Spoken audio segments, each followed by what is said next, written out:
10 Forgotten One-Hit Wonders from 1975 You Need to Hear.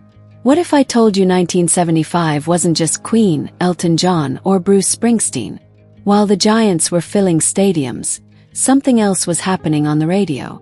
Songs were exploding out of nowhere, climbing the charts, becoming the soundtrack to entire summers, and then disappearing almost overnight.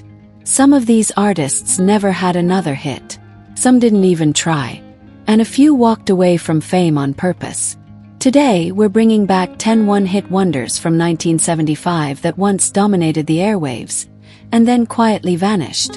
And trust me, the stories behind these songs are even more fascinating than the music itself. 1. The Betrayal No One Heard. Ace, How Long? The opening piano riff of How Long sounds effortless, smooth, almost playful. Feels like a breakup song.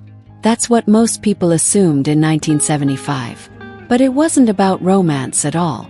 It was about betrayal inside the band. Ace formed in Sheffield, England, fronted by Paul Carrack, a voice so naturally soulful that he sounded like he'd been on American radio his whole life. When they recorded How Long at Rockfield Studios in Wales, the same legendary space where Queen would soon craft Bohemian Rhapsody, they had no idea they were cutting their defining moment. The song was actually written after the band discovered their bassist had been secretly rehearsing with another group. Not cheating in love, cheating in loyalty. That quiet frustration became one of the smoothest hits of the decade. Released in early 1975, it climbed to number 3 in the United States. For a brief stretch, Ace looked unstoppable. American radio embraced them. Carrack's voice became instantly recognizable. And then, nothing. Internal tensions, label pressure, changing momentum. The band dissolved almost as quietly as it formed. Carrack would go on to sing with Squeeze and later Mike plus the Mechanics. His voice kept showing up in hits throughout the 80s and 90s. But Ace, they became a footnote. And that's what makes How Long so fascinating. Never really left radio. The band did. But they weren't the only group hiding major changes behind a hit record. 2. The band that didn't exist anymore. Hamilton, Joe Frank and Reynolds. Fallon, In Love. Fallon, In Love, drifted out of car speakers in the summer of '75 like warm California air. Soft harmonies, gentle keyboards, effortless romance. It hit number 1 on the Billboard Hot 100. There was just one strange detail. Reynolds wasn't even in the band anymore. By the time the song was recorded at ABC Dunhill Studios in Los Angeles, the lineup had quietly shifted. But the name stayed the same. Why? Familiarity sells. Dan Hamilton and Joe Frank Carollo moved forward with a new member, but the public never really knew. The label kept the brand intact. And the gamble worked. For a few months, this was the sound of falling in love. But lightning didn't strike twice. Follow-up singles struggled. Momentum faded. The soft rock wave moved forward without them. And that's the irony. A number 1 hit by a band that technically didn't exist in its original form anymore. But 1975 had another anthem that felt even bigger than the band behind it. 3. The Cinematic Explosion. Jigsaw, Sky High. When Sky High hit American radio, it didn't sound small. Sounded massive. Strings soaring. Dramatic percussion. A falsetto that felt like it was reaching for the clouds. It was larger than life, and that was the point. The song had been featured in the martial arts film The Man from Hong Kong, which gave it international exposure. Suddenly Jigsaw, a British band that had been grinding for years, found themselves with a global smash. It reached number 3 in the US and cracked the top 10 in over a dozen countries. For a moment they weren't just a band.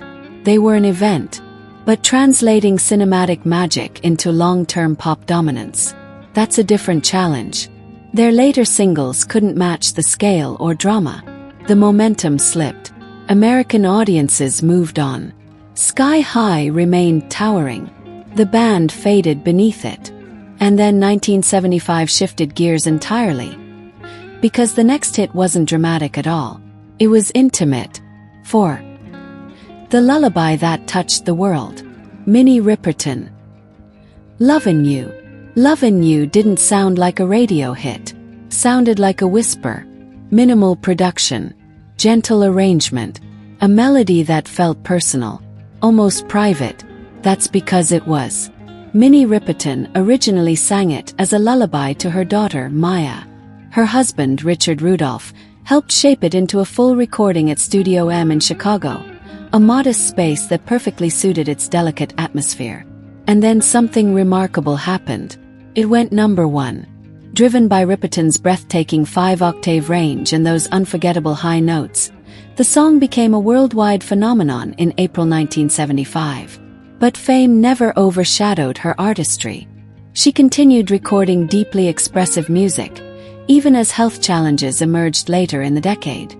Lovin' You remains her defining moment, not because it was loud, because it wasn't.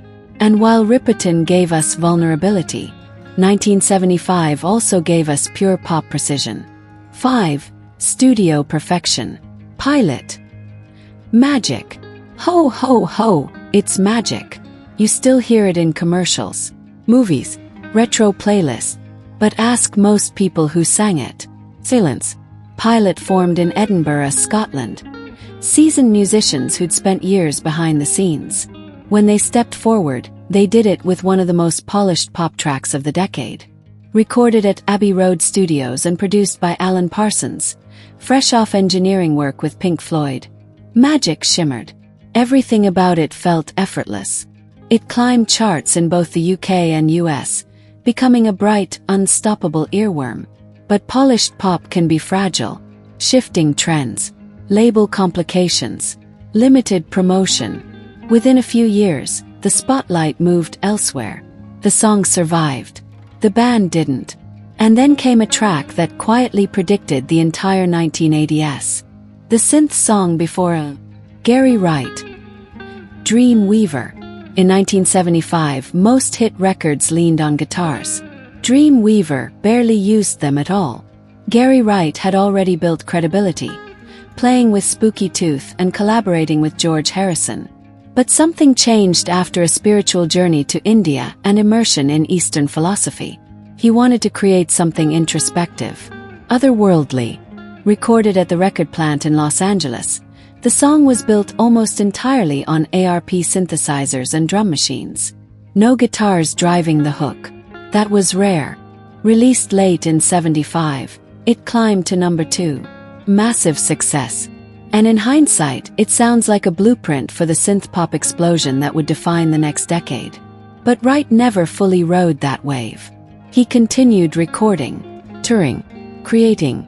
Yet Dream Weaver remained the summit. And while Wright looked toward the future, another artist was slowing everything down. 7. The slow jam that owned the summer. Major Harris. Love Won't Let Me Wait. Summer of 1975 had a soundtrack for late nights. Love Won't Let Me Wait. Soft strings, warm horns, a falsetto that didn't push, it glided. Major Harris wasn't new to music. He'd been part of the Delphonics, architects of the Philly soul sound. But this solo effort, recorded at Sigma Sound Studios, was different. It was restrained, confident, effortlessly romantic. Reached #5. Became a staple of Quiet Storm radio. Defined an era of slow dancing. But follow-ups couldn't match its impact. Harris continued performing for decades, respected and steady. But this was the moment the world paused. And then 1975 delivered something almost playful. 8. The hit that predicted its own chart position. Pete Wingfield. 18 with a Bullet. Pete Wingfield wasn't chasing fame. He was a producer, pianist, a session musician in London. Then he wrote a clever song about climbing the Billboard charts. The lyric, wishing and hoping and thinking and praying. I'm number 18 with a bullet. It was a tongue-in-cheek nod to chart terminology. And when the single was released in 1975, peaked at number 18. Exactly. For a brief moment, the joke became reality. The song had a retro soul groove, understated and confident. It stood out without trying to dominate. Wingfield never chased pop stardom again. He returned to producing content behind the curtain. One clever hit. Perfectly placed. But our final entry didn't joke. It retaliated. 9. The industry clapback. Sugarloaf. Don't call us, we'll call you. Sugarloaf already had a hit years earlier with Green-Eyed Lady. By 1975, most assumed they were finished. Then Columbia Records brushed them off. Don't call us, we'll call you. So they turned rejection into a hook. Recorded independently in Denver, layered with fake phone calls and sly jabs at label executives, the song was part satire, part revenge. Peaked at number 9. Their second and final major hit. And then the charts went quiet. But that song still carries attitude. Proof that sometimes the best revenge really is a hit single. 1975 wasn't just about arena legends. It was about moments. Lightning in a bottle songs that defined entire seasons. Even if their creators never stood at the top again. Some faded by circumstance. Some by choice. Some were simply swallowed by a fast-moving industry. But the music remains. So now I'm curious, which of these still hits you the hardest? And is there another forgotten 1975 gem we should bring back next? Because sometimes, the biggest songs don't come from the biggest careers. And that's what makes them unforgettable. Thank you, my viewer. I hope you keep it here on my channel for more discoveries on all the celebrities' untold journeys. Like, comment, and subscribe on Hajararama channel. Thank you so much.